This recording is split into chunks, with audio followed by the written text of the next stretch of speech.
So if we continue to talk a little bit more about the minimum wage and also the 10% reduction for those in their probationary periods, I want to explain that there is what's called a Korea Standard Classification of Occupations. So it's a system of categorizing different types of work and labor into different categories. And if we look here, Category 9 is what gets translated into quote-unquote elementary work or elementary occupations. So in Korea, what the Labor Board categorizes these jobs as is quote-unquote simple labor. So for example, simple labor jobs that don't require qualifications or special skills. For example, in construction and mining, transportation, unloading and loading cargo and things like that, jobs in the cleaning service, security, housework, etc. These are jobs classified as Category 9 occupations, and jobs that are in this category cannot be reduced. The wages cannot be reduced by 10% during the 3-month probationary period when a worker has a contract of 1 year or longer. So, for example, if we take, for example, a manufacturing job, here the job consists of simple production, tag attachment, sorting items, things like that. This is considered quote-unquote elementary work in Korea. So in this situation, the employer cannot deduct wages during the probationary period. But if we look at the second example here, maybe it is a job in manufacturing, but the worker is participating in the production line, leading different projects within the production, or organizing, cleaning the workspace.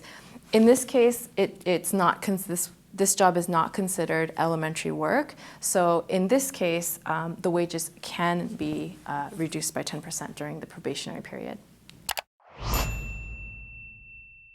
Now, the next important thing to note is that in a workplace, we get wages, we get paid.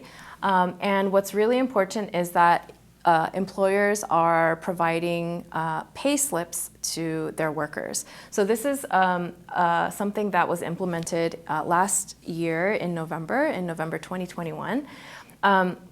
So what's really important here is when an employer pays wages to their workers, they need to provide a pay slip. So in some countries, we call it a pay slip. Some people say it's a wage statement. Whatever the terminology, it's basically a piece of paper, a document that explains how much you're getting, what's being deducted, if there are additional wages, what are those wages? So all of this information needs to be included in a document and given to the worker when payday comes every month. Now, if the worker is not getting this proper documentation, so if the employer is not providing these pay slips, there's actually a fine. So if your employer is violating this rule, then you can definitely complain. And if it continuously is not being provided at the workplace, then you can file a complaint. Moving on. So in Korea, we have different categories of workplaces depending on the number of full-time workers. So probably most people who are watching this lecture will fall under workplaces of 5 or more workers, 10 or more workers, or even 30 or more workers. Workplaces of up to 4 workers, this would be maximum of 4 workers plus the employer.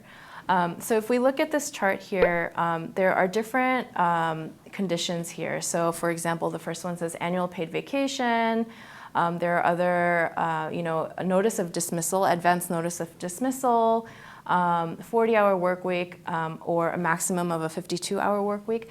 So depending on what kind of workplace you're in, you're working in, there are different mandatory conditions. So for workplaces of up to four workers, really the only mandatory condition is that your employer needs to give you advance notice if you're being dismissed from your job. All of these other conditions, of course, if your employer is providing these conditions, great, but they're not obligated to provide these working conditions. Whereas if you're working in a place of 30 or more workers, then all of these conditions apply. For those who are interested, these are the different articles according to the Labor Standards Act, with the exception of this one is the Employees Participation and Cooperation Act article. All of these laws are translated into English online. So if you're interested, please check the websites. Okay, next we're going to talk about overtime work. In Korea, overtime work is considered anything beyond your regular work hours. So if you're working a 9 to 6 job, anything after 6 o'clock, or maybe you're supposed to be working Monday through Friday, but you're working on the weekends, this is all considered overtime work. We have 3 different types of overtime work here in Korea.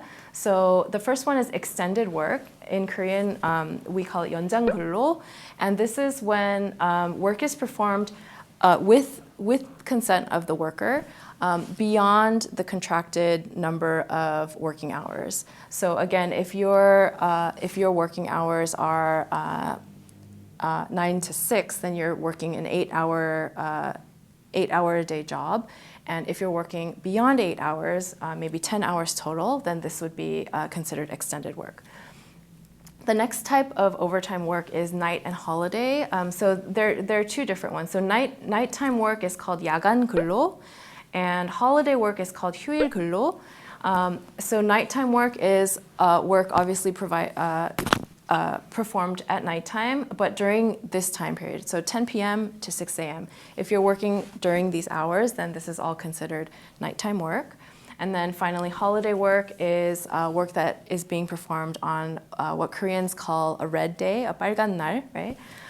So if this, for example, Sunday is usually considered a holiday, and then, for example, Chuseok and the Lunar New Year, these are all holidays. So if you're working on these red days, then you should know that you're working overtime.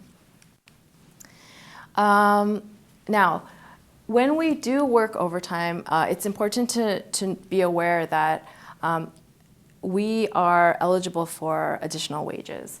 So for extended work or nighttime work or holiday work, we should be getting 50 out of 100. So what this means is 50% more of our hourly wage. So how do we calculate this?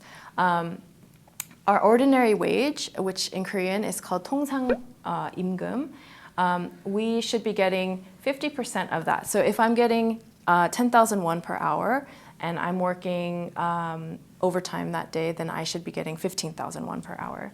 So now it says here, additional wages must be paid even for unlawful overtime work. So in Korea, the maximum number of hours a worker can work in 1 week is 52 hours. But if we're unlawfully working 60, 70 hours, that's unlawful. The worker is not supposed to be working that much, and the employer is not supposed to be asking workers to work that much. However, if this overtime work is being performed, regardless of if it's lawful or unlawful, the worker should be getting the additional wages, the 50%. Now, sometimes we're working extended hours at night on a holiday. So the 50% is not what applies in this case.